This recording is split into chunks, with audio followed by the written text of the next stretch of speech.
You can almost feel it in the air, can't you? This sense of anxiety. Every other headline seems to be another big layoff announcement, especially it feels like from tech companies.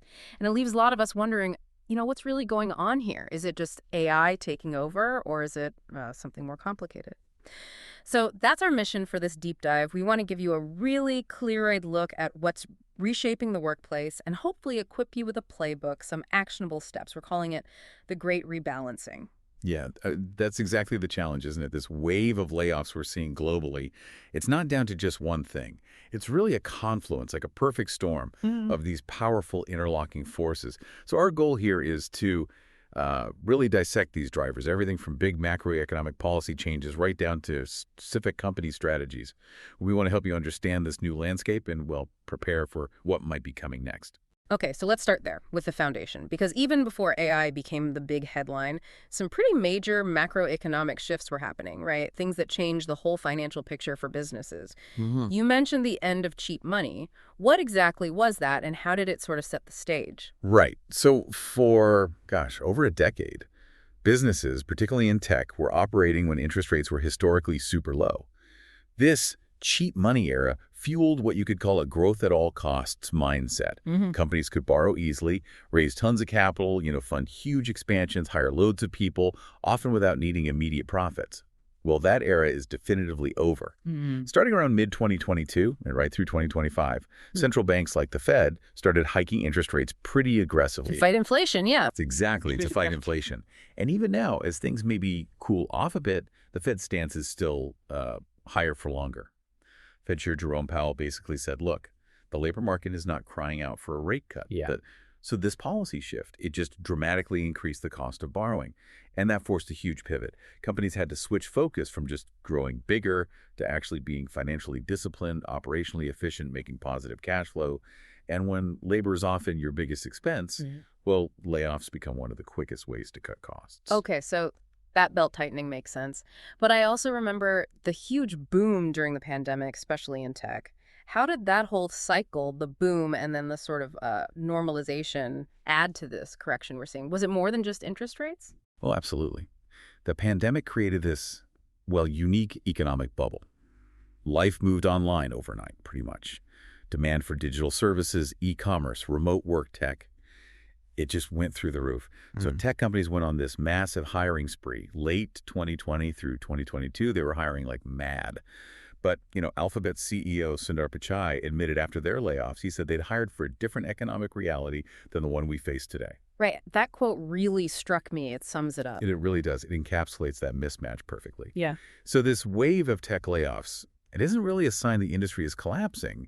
It's more of a necessary market correction. You remember the great reshuffling, all that job hopping, record openings? Yeah. That's basically subsided. Key indicators like the quits rate, how many people voluntarily leave their jobs, they're back near pre-pandemic levels.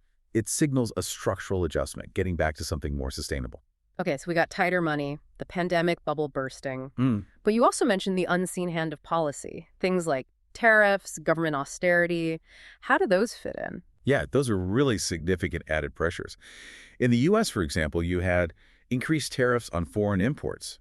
That directly raises costs for companies, especially in retail and manufacturing. It squeezes their margins, adds uncertainty. We saw that play out in early 2025. U.S. retailers cut, I think it was nearly 80,000 jobs in the first half of the year alone. That's a huge jump, like 255% over 2024, and tariffs were a big reason cited. And then at the same time, you had this big push for government austerity. Like budget cuts. Exactly. The Department of Government Efficiency, DOGE they called it, was actually the leading driver of job cuts in early 2025, directly responsible for almost 287,000 layoffs. And that has ripple effects. Nonprofits that rely on federal funding, they saw a staggering 407% increase in job cuts compared to the year before. Just massive impacts. So what's really crucial to get is that these forces aren't separate. They're synergistic. They created this perfect storm. High interest rates demanded profits. Tech companies who maybe overhired when money was cheap were suddenly exposed. Then you add external shocks like tariffs, government spending cuts. It just piles on the pressure to cut costs. This convergence, this mix of pressures, is driving what we're calling the great rebalancing. And it feels more intense, maybe more prolonged than just a typical cyclical downturn. So it's not just a temporary blip. It sounds like a fundamental recalibration, this Yeah. great rebalancing, where the actual rules for businesses and, well, for our careers are being rewritten. Okay, now let's throw in maybe the biggest disruptor, artificial intelligence. How is AI playing into all this? Is it really just about replacing people? It's definitely more nuanced than just simple replacement. I mean, yes, AI is proving very effective at automating certain tasks, things that are repetitive, pattern-based, cognitive tasks, especially at the entry level. The analysis shows the impact right now is pretty concentrated. Roles like junior software engineers, HR functions, customer support, content creation, basic data analysis, those seem most affected currently. Can you give us some real-world examples? What does that actually look like? Are we talking whole teams disappearing or? Sure, yeah. There are some pretty clear examples. IBM, for instance, they confirmed they replaced around 8,000 HR roles with an internal AI chatbot called Ask HR. It freed up resources, they said. Microsoft's CEO, Satya Nadella, he's mentioned that AI tools like GitHub Copilot are writing up to 30% of new code now. And there was that stark example from Microsoft's King Gaming division. They laid off designers and writers who had actually built the AI tools that were now, well, replacing aspects of their jobs. Even Chegg, the education tech company, they basically saw users preferring AI help over human agents, which led them to cut human support roles. Wow. And the potential scale is huge. Goldman Sachs put out a forecast saying generative AI could automate something like 300 million full-time jobs globally. McKinsey suggested current tech could automate activities that take up maybe 70% of employees' time. So the potential is massive. Those numbers are pretty staggering. It really makes you think. But you mentioned something earlier, the great reallocation. So it's not just replacement. Are layoffs also funding the AI future? That's a really critical piece that often gets missed. Yes. Many of these job cuts aren't just about saving money in the short term. They're actually a strategic move. Companies are freeing up capital, freeing up human resources to reinvest heavily in the global AI arms race. They're cutting teams in older, maybe slower growing, less profitable areas to pour money into AI infrastructure, training models, hiring specialized AI talent, and the evidence is there. Microsoft explicitly said their big layoff in July 2025 was part of realigning to focus on AI and increased efficiency. Efficiency, there's that word. Exactly. Recruiting companies. Indeed and Glassdoor laid off 1,300 people as their parent company accelerates its investment in AI. We've seen Meta, Salesforce, Google, all publicly shifting budgets away from older stuff towards AI. And two, it's a clear case. Laid off 1,800 in an AI-focused restructuring, but at the same time, opened up the same number of new jobs specifically for AI roles. It's a direct reallocation. It's fascinating how they talk about it, though. You mentioned efficiency. Why, the euphemisms, why not just say AI is changing things? Well, yeah. Despite AI being central, companies are often pretty hesitant to name it directly as the reason for layoffs. They worry about public backlash, maybe regulatory scrutiny, bad press, so they often mask it. They use these vague terms like restructuring, organizational changes, or, yes, enhancing efficiency. There was an analysis by Challenger, Gray, and Christmas. They looked at hundreds of thousands of job cuts in the first half of 2025. Only a tiny fraction were explicitly blamed on AI. So the real number is likely much higher. Almost certainly. It suggests the true impact is being downplayed. So when you hear Microsoft talk about increased efficiency or IBM mentions reallocating resources, often, AI is the driver underneath. Okay, so there's replacement, there's reallocation. But what about the other side? The idea of augmentation, not just annihilation. Is AI also freeing us up? That's a really important counterpoint, yes. Many experts argue AI's biggest potential is actually augmenting human abilities, taking over the tedious, repetitive stuff, freeing us up for work that needs creativity, critical thinking, social intelligence, strategic oversight, uniquely human skills, roles least likely to be fully automated. Those relying heavily on complex decisions, ethical judgment, strategic vision, building client relationships, empathy, think CEOs, investment advisors, senior IT managers, accountants. Their jobs will likely be assisted by AI, not replaced entirely. So the game changes for employees, too. Absolutely. It creates this new mandate for all of us, really. You need to blend digital fluency understanding and using AI with that core human intelligence. The responsibility shifts more to the individual. We need to adapt, reskill, learn how to leverage AI as a tool to make ourselves more productive, more valuable. So you put it all together. It's not just a recession, not just a tech thing. It's this unique moment where economic pressures are forcing companies to speed up AI adoption and reshape their workforces faster than they might have otherwise. It really is an economically accelerated AI transition. That phrase kind of captures the urgency and the scale of this rebalancing. That's a really powerful way to frame it. It feels like companies are caught in this squeeze, forcing this fundamental shift. So, given all these complex forces swirling around, this brings up a big question for you listening right now. How do you move from just feeling anxious to actually preparing? How do you read the signs inside your own company? Right. It's about becoming a bit of an analyst yourself, reading the tea leaves, if you will. The most reliable warning isn't usually one single thing. It's when you see multiple signs, converging signs across the company's finances, its operations, and maybe even things happening personally to you or your team. Let's start with the big company-wide signs. Okay, let's start with the money. What financial red flags should people be watching for in their own companies? The most direct signs are usually tied to financial health. Is the company consistently missing its quarterly revenue targets? Are they reporting ongoing losses? Is the forward guidance they give investors suddenly very cautious or negative? Often those things are quickly followed by pretty aggressive cost-cutting. You might see company-wide travel bans suddenly pop up, or a freeze on expense reimbursements. Maybe the free snacks disappear, or the wellness programs get cut.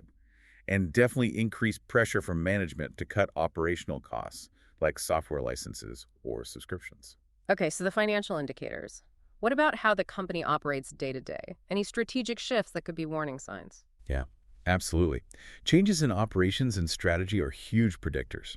A company-wide hiring freeze is a classic sign, especially if they also stop backfilling positions when people leave voluntarily. That's a big one. Major strategic shifts like a merger and acquisition, a big reorganization, those almost always lead to duplicate roles being cut.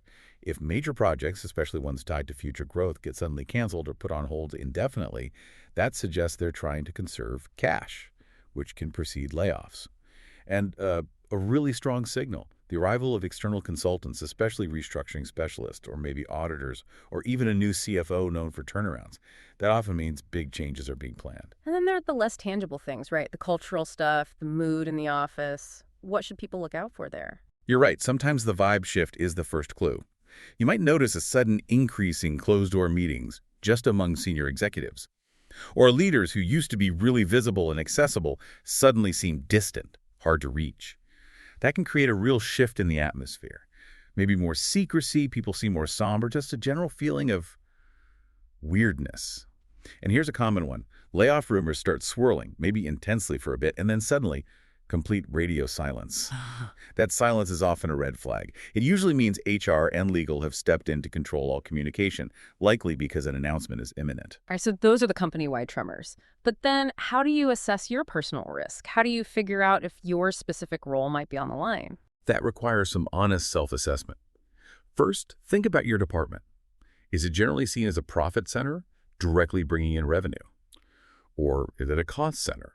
When money gets tight, cost centers like some administrative teams, maybe internal marketing, certain R&D projects are often looked at first for budget cuts and headcount reductions.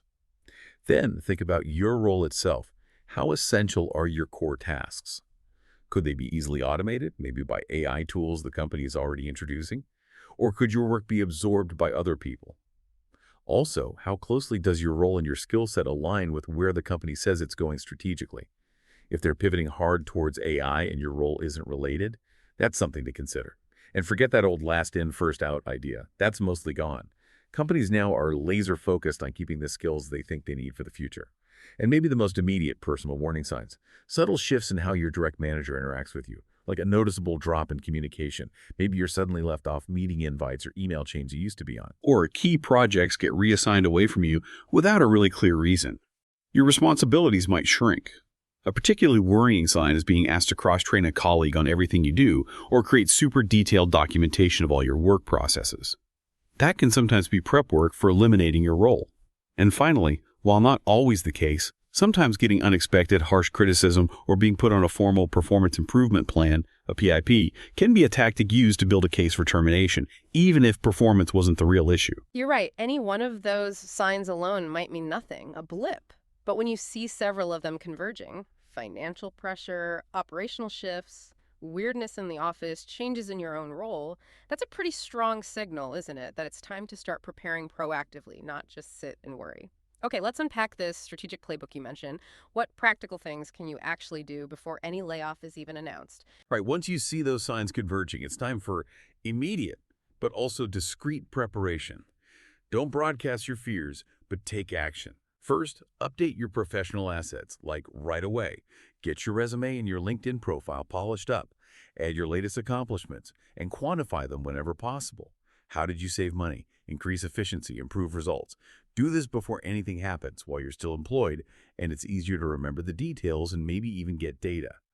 Also, now's the time to ask trusted colleagues or even your manager, if appropriate, for LinkedIn recommendations. Those endorsements look much better when they come from current coworkers. Second, build your brag book. Start gathering non-confidential proof of your value.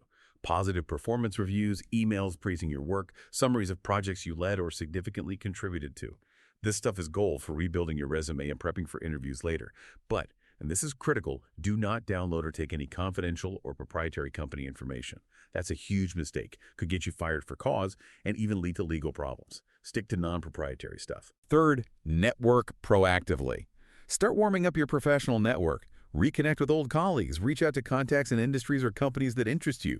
Schedule some informational interviews. You don't have to say, I think I'm getting laid off. Just express interest in learning about their work, their company. Lay the groundwork so your network is ready if you need it. Fourth, financial prep. This is crucial. If you don't have one, prioritize building an emergency fund. Aim for at least 3 to 6 months of essential living expenses. That cushion buys you time and reduces stress immensely. Also, take a look at your employee handbook or company intranet now. Find out what the company's official severance policy is, and maybe do a quick search for your state's unemployment benefit rules. Know your potential safety net. And finally, number 5, upskill strategically. Think about turning this potential uncertainty into an opportunity. Identify skills that are in high demand in your field, especially skills that complement AI, things like data analysis, project management, cybersecurity, maybe cloud computing certifications. Start looking into reputable online courses or programs now. Even starting shows initiative. That's a really solid set of actions to take beforehand. But what about the actual day? If the layoff does happen, what should you do during that separation meeting? It's got to be incredibly stressful. It is incredibly stressful, absolutely. How you handle that specific moment matters a lot, though. First and hardest, maintain professionalism. When you get the news, try your best to stay calm. It's emotional, of course, but avoid angry outbursts or burning bridges. You might need these people for references later. Second, understand your severance package. Crucially, you do not have to sign anything right there on the spot. Don't feel pressured. Federal law, the OWBPA, gives workers 40 and over at least 21 days to review a severance agreement, sometimes 45 days if it's a group layoff. Read it very carefully. It will almost certainly ask you to waive your right to sue the company. It is highly, highly recommended to have an employment lawyer review the package before you sign. They can tell you if it's fair and if there's any room to negotiate, which there sometimes is. Third, clarify all your benefits. Get everything in writing if possible. Ask about health insurance, COBRA continuation, or using the ACA marketplace since losing your job is a qualifying life event. Confirm your final paycheck date and make sure it includes any accrued vacation or PTO payout based on your state laws. And ask about your 401k or retirement plan options. Usually you can leave it there, roll it over to an IRA, which is often the best option for control and investment choices, or maybe roll it into a new employer's plan later. Definitely try to avoid cashing it out. The taxes and penalties are usually brutal. And fourth, a practical tip. Request a laid-off letter. Ask HR for a simple formal letter stating your position was eliminated due to business reasons like a layoff or restructuring, and not due to your performance. That can be helpful in your job search. Okay, really practical advice for a tough day. And then finally, after the layoff, you're back on the market. How do you own that narrative? How do you position yourself effectively in this great rebalancing job market? Right, this is where you pivot to offense, essentially. It's about framing your experience strategically for the future. First, frame that employment gap strategically. The old stigma around being laid off is much less of a thing now, especially with so many companies doing it. Frame it proactively. Don't just say, I got laid off. Say something like, my role was eliminated in a strategic company realignment focused on mention AI or efficiency if true. I decided to use that opportunity to proactively upskill and mention your new skill or certification, e.g. AI for business. I completed a certificate from institution, and I'm really excited to apply these new skills now. See, proactive investment. Second, focus on transferable in-demand skills. Think beyond your old job title. What underlying skills do you have that are hot right now? Like we discussed, AML knowledge, data analysis, cybersecurity, project management. Highlight those on your resume and in interviews. Tailor it to what employers are looking for now. Third, build something new.